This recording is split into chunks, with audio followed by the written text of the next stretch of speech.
We're going to be going through the process of creating an order manually inside of NetSuite. In order to do that, you would log into NetSuite, go over to sales and enter sales orders and lists. Now, it may be that you have a different look and feel than what everybody else has. And if that happens, what you need to do is go over to this menu that says personalize. And you can do that by logging in and clicking here at the top right. And as you click on personalize, you will be able to make a determination on what areas you want to make available to you. But nonetheless, what I'm going to be doing is going to transactions, sales, sales orders, and list. Once you bring up that list, you would go ahead and click new sales order. Eric Gill.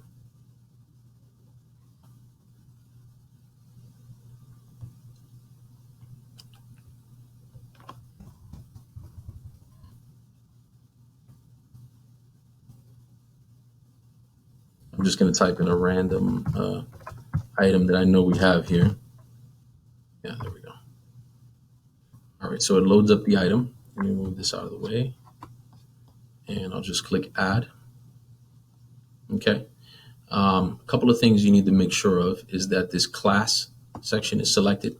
So whether it's a phone order, web sales, or what have you, you need to make sure that that's there. You need to be sure that you're selecting the person's address. In this case, it could be custom. It could be pretty much anything. But you need to make sure that that's filled out. And we'll just do custom. Hit save. This is just a test here, guys. So it looks like we have everything. Subsidiary selected. Let's try it. Go ahead and hit save.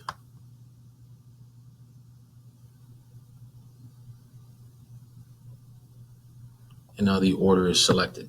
As I mentioned to you, or created rather, as I mentioned to you previously, the next step to this is going to be to click approve, which is going to be done by our accounting department.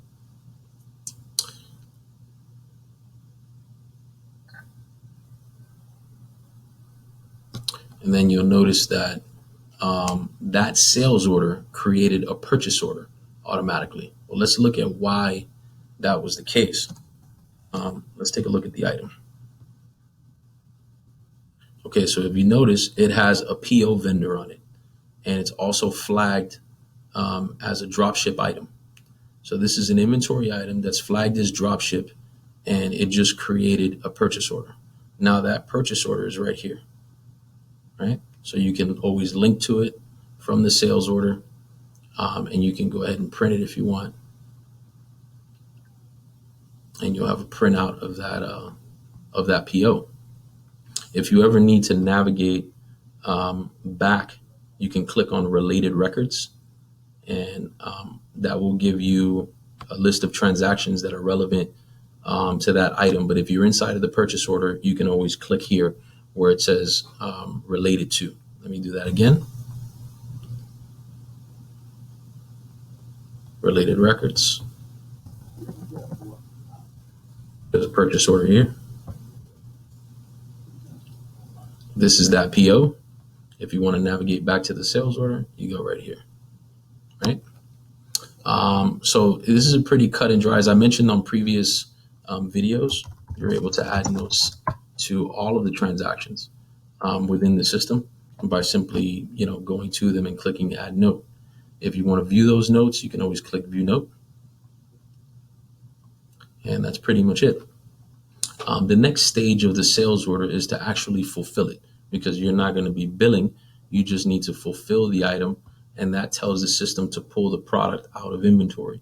If you just noticed a moment ago, it said that that we didn't have the product.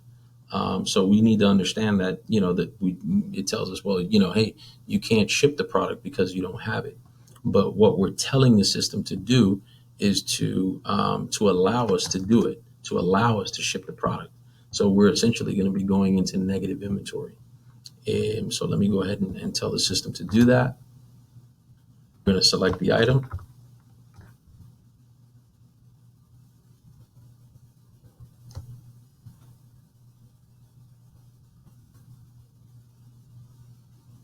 Mark all.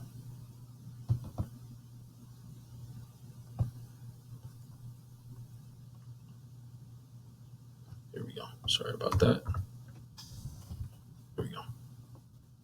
Okay, sorry about that. Didn't see the quantity. Click save. It says, well, fulfilling uncommitted items may cause other items on orders to be decommitted. Please click cancel to cancel any quantities. Click OK. All right. And now you can see that that's pushed our inventory negative because we don't have that product on hand. From the sales order perspective, if you go back to that sales order, which you can link to it from here, the next stage would be to bill. And at that point, it's going to create a journal entry inside of the website or inside of the general ledger, which you can always review by clicking on GL Impact. And it will show you where your sales account was charged on and what location was charged, what class, etc. So this is a pretty in-depth look of creating orders from our heatandcool.com website to NetSuite.